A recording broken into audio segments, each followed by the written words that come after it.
فانتقمنا منهم فانظر كيف كان عاقبة المكذبين.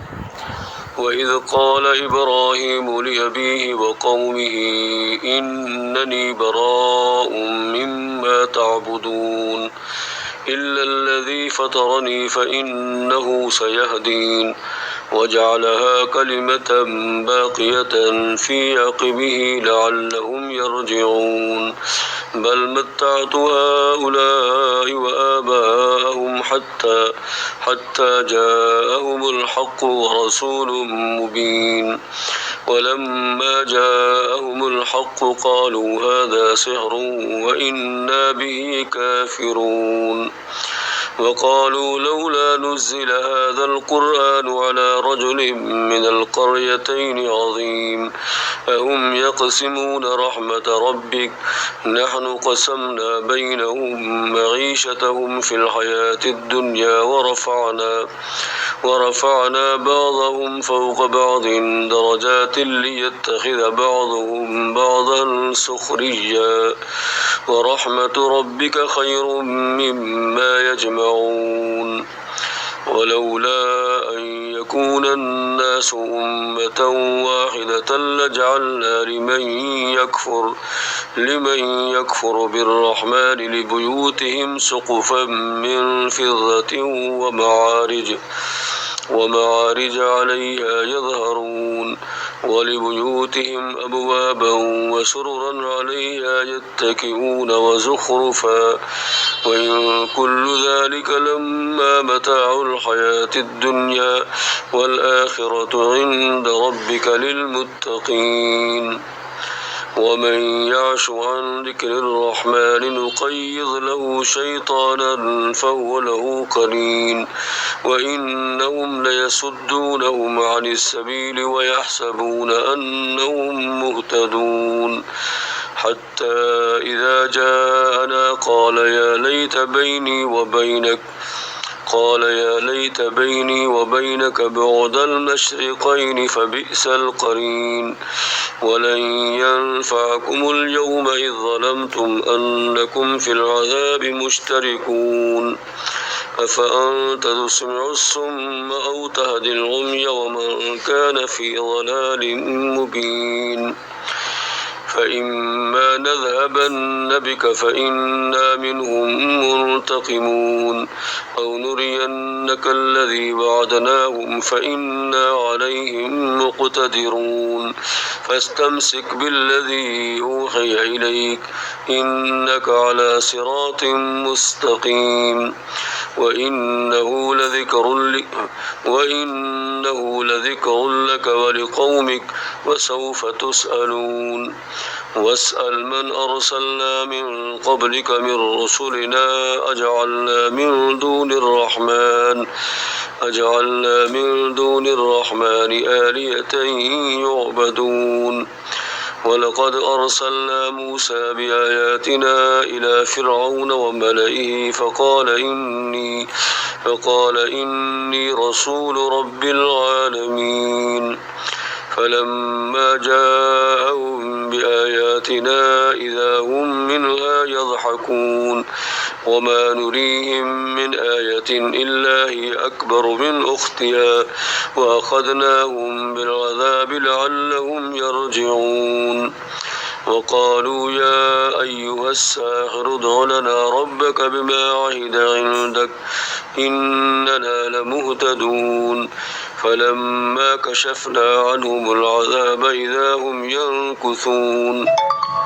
ونادى فرعون في قومه قال يا قوم أليس لي ملك مصر وهذه الأنهار تجري من تحتي أفلا تبصرون أم أنا خير من هذا الذي هو مهين ولا يكاد يبين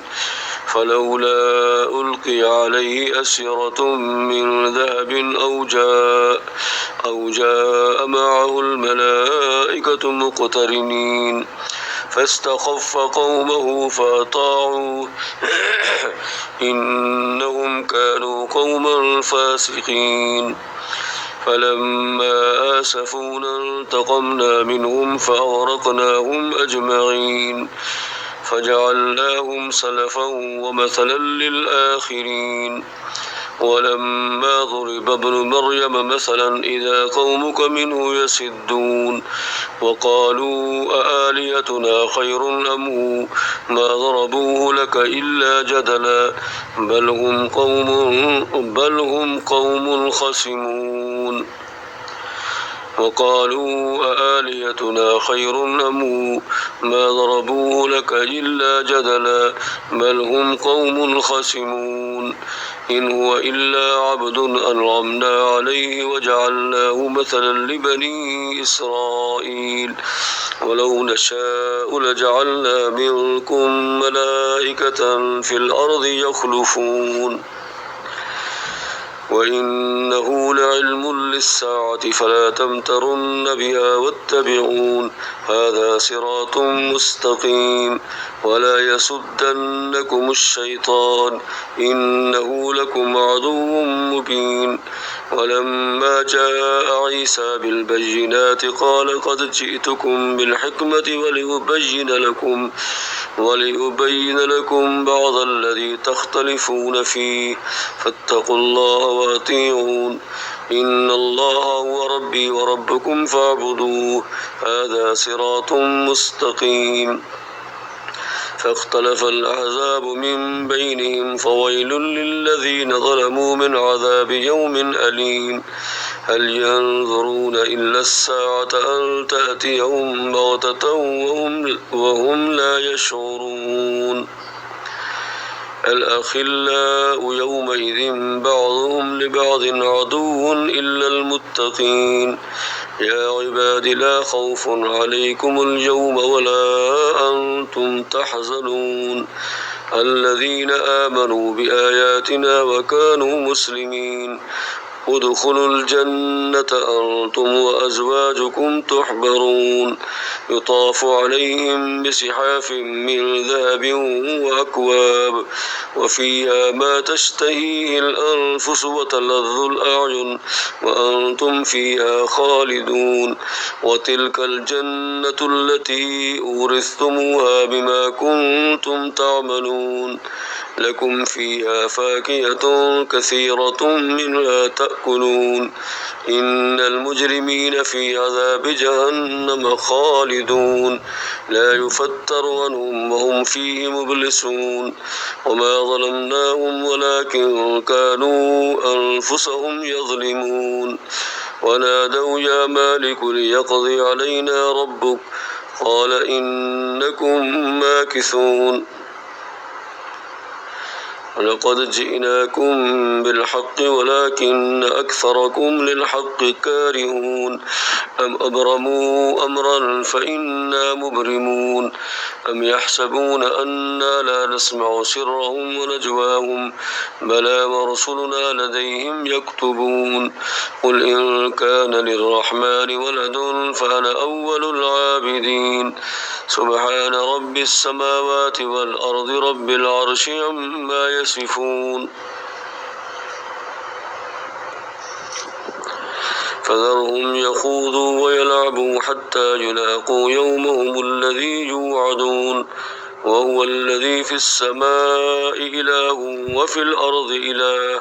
وهو الحكيم العليم وتبارك الذي له ملك السماوات والأرض وما بينهما وعنده علم الساعة وإليه ترجعون ولا يملك الذين يدعون من دونه الشفاعة إلا من شهد بالحق وهم يعلمون ولئن سألتهم من خلقهم ليقولن الله فأنى يؤفكون وقيله يا رب إن هؤلاء قوم لا يؤمنون فاصفح عنهم وقل سلام فسوف يعلمون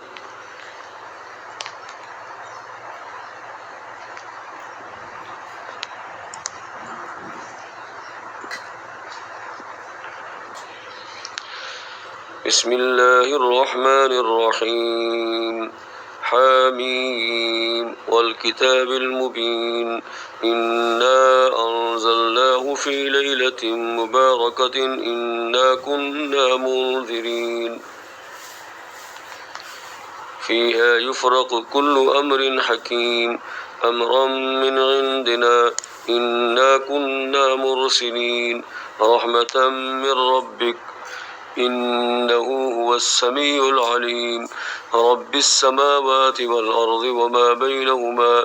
إن كنتم موقنين لا إله إلا هو يحيي ويميت ربكم ورب آبائكم الأولين بل هم في شك يلعبون فارتقب يوم تأتي السماء بدخان مبين يغشى الناس هذا عذاب أليم ربنا اكشف عنا العذاب إنا مؤمنون أنى لهم الذكرى وقد جاءهم رسول مبين ثم تولوا عنه وقالوا معلم مجنون إنا كاشف العذاب قليلا إنكم عائدون يوم نبطش البطشة الكبرى إنا منتقمون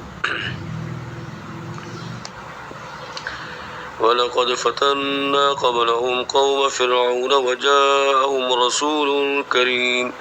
أن أدوا إلي عباد الله إني لكم رسول أمين وأن لا تعلوا على الله إني آتيكم بسلطان مبين وإني عذت بربي وربكم أن ترجمون وإن لم تؤمنوا لي فاعتزلون فدعا ربه أن هؤلاء قوم مجرمون فأسر بعبادي ليلا إنكم متبعون واترك البحر رهوا إنهم جند مغرقون كم تركوا من جنات وعيون وزروع ومقام كريم ونعمة كانوا فيها فاكهين كذلك وأورثناها قوما آخرين فما بكت عليهم السماء والأرض وما كانوا منظرين ولقد نجينا بني إسرائيل من العذاب المهين من فرعون إنه كان عاليا من المسرفين ولقد اخترناهم على علم على العالمين وآتيناهم من الآيات ما فيه بلاء مبين إن هؤلاء ليقولون إن هي إلا موتتنا الأولى وما نحن بمنشرين فأتوا بآبائنا إن كنتم صادقين أهم خير أم قوم تبع والذين من قبلهم أهلكناهم إنهم كانوا مجرمين وما خلقنا السماوات والأرض وما بينهما لاعبين ما خلقناهما إلا بالحق ولكن أكثرهم لا يعلمون إن يوم الفصل ميقاتهم أجمعين يوم لا يغني مولا عن مولا شيئا ولا هم ينصرون إلا من رحم الله إنه هو العزيز الرحيم إن شجرة الزقوم طعام الأثيم كالمهل يغلي في البطون كغلي الحميم خذوه فاعتلوه إلى سواء الجحيم ثم صبوا فوق رأسه من عذاب الحميم ذق إنك أنت العزيز الكريم هذا ما توعدون ذق إنك أنت العزيز الكريم إن هذا ما كنتم به تمترون إن المتقين في مقام أمين في جنات وعيون يلبسون من سندس واستبرق متقابلين كذلك وزوجناهم بحور عين يدعون فيها بكل فاكهة آمنين لا يذوقون فيها الموت إلا الموتة الأولى ووقاهم عذاب الجحيم فضلا من ربك ذلك هو الفوز العظيم. فإنما يسرناه بلسانك لعلهم يتذكرون فارتقب إنهم مرتقبون.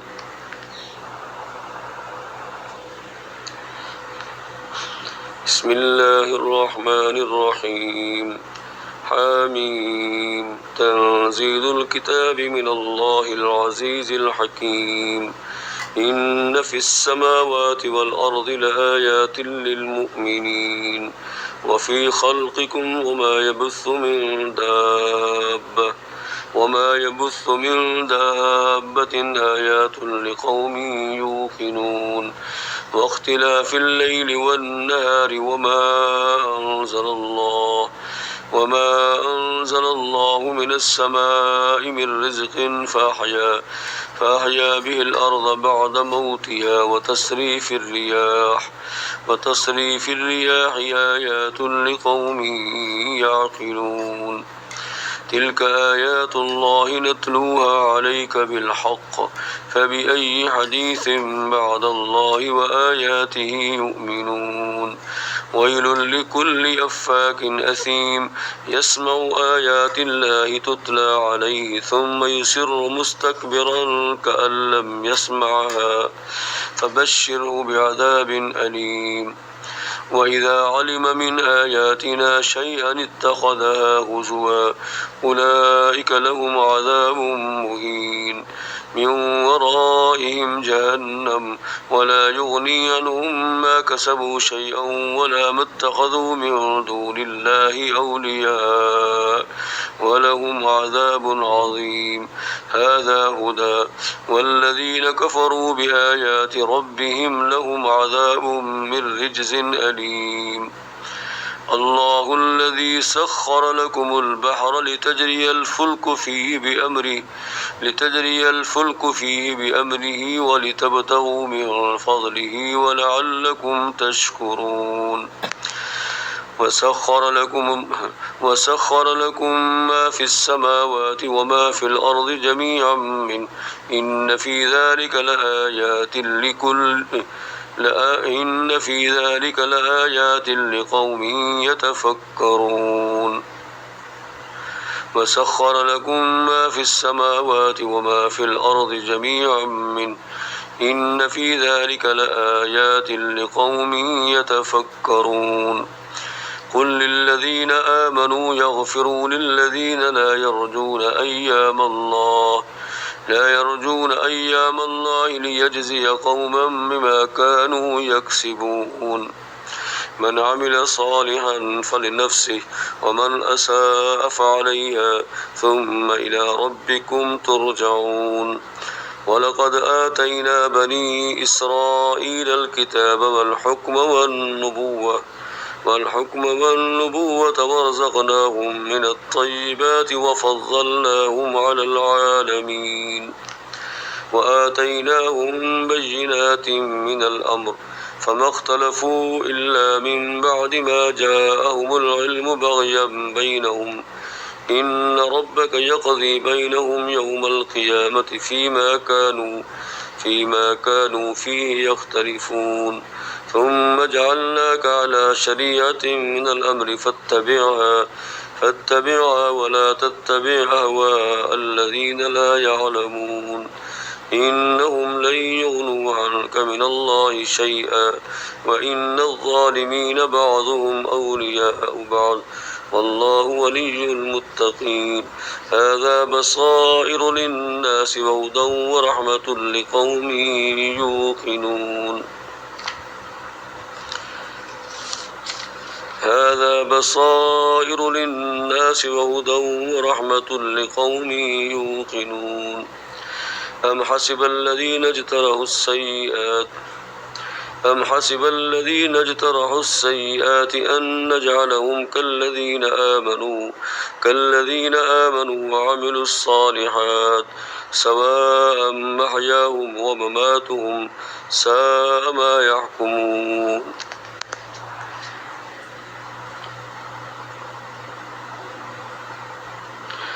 وخلق الله السماوات والأرض بالحق ولتجزى كل نفس بما كسبت وهم لا يظلمون أفرأيت من اتخذ إلهه هواه وأضله الله على علم وختم على سمعه وقلبه وجعل على بصره غشاوة فمن يهديه من بعد الله أفلا تذكرون وقالوا ما هي إلا حياتنا الدنيا نموت ونحيا وما يهلكنا إلا الدهر وما لهم بذلك من علم إن هم إلا يظنون وإذا تتلى عليهم آياتنا بينات ما كان حجتهم إلا أن قالوا ائتوا بآبائنا إن كنتم صادقين قل الله يحييكم ثم يميتكم ثم يجمعكم إلى يوم القيامة لا ريب فيه ولكن أكثر الناس لا يعلمون ولله ملك السماوات والأرض ويوم تقوم الساعة يومئذ يخسر المبطلون وترى كل أمة جاثية كل أمة تدعى إلى كتابها اليوم تجزون ما كنتم تعملون هذا كتابنا ينطق عليكم بالحق إنا كنا نستنسخ ما كنتم تعملون فأما الذين آمنوا وعملوا الصالحات فيدخلهم ربهم في رحمته ذلك هو الفوز المبين وأما الذين كفروا أفلم تكن آياتي تتلى عليكم فاستكبرتم وكنتم قوما مجرمين وإذا قيل إن وعد الله حق والساعة لا ريب فيها قلتم ما ندري ما الساعة إن نظن إلا ظنا وما نحن بمستيقنين وبدا لهم سيئات ما عملوا